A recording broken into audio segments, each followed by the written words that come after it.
Kalian pernah berhenti dan kagum melihat pelangi setelah hujan? Aku sih pernah. Ada sesuatu yang ajaib dari lengkungan warna-warni yang membentang di langit itu. Tapi sebenarnya, apa sih yang terjadi di atas sana?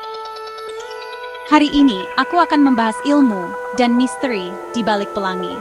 Dan aku akan berbagi beberapa cerita menakjubkan dari seluruh dunia. Pertama, ilmunya.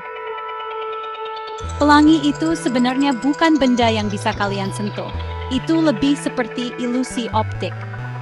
Ketika sinar matahari mengenai tetesan air hujan di udara, cahaya membias, memantul, dan terpecah menjadi warna-warna berbeda.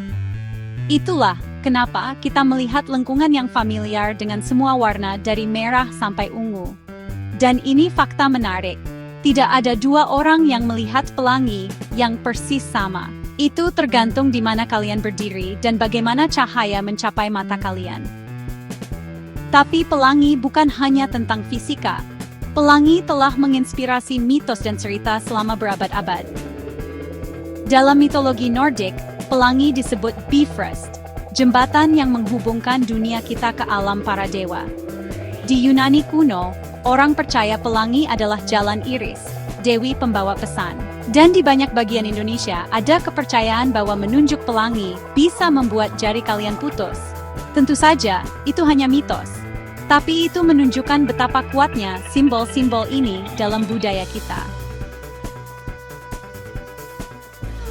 Ngomong-ngomong soal Indonesia, tahukah kan beberapa komunitas lokal melihat pelangi sebagai tanda harmoni setelah konflik?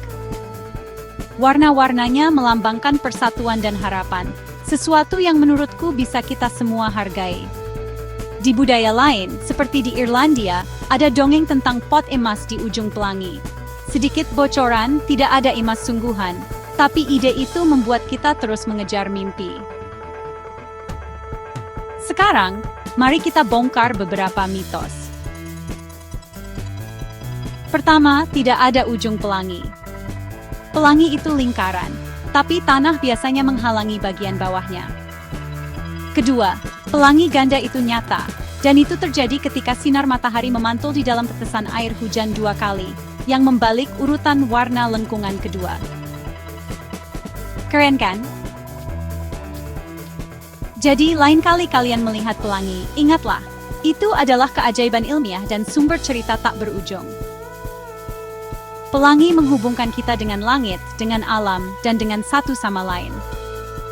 Sains menjelaskan bagaimana itu terjadi, tapi cerita menunjukkan kepada kita mengapa itu penting. Dan mungkin, hanya mungkin, itu mengingatkan kita untuk melihat ke atas dan percaya pada sedikit keajaiban.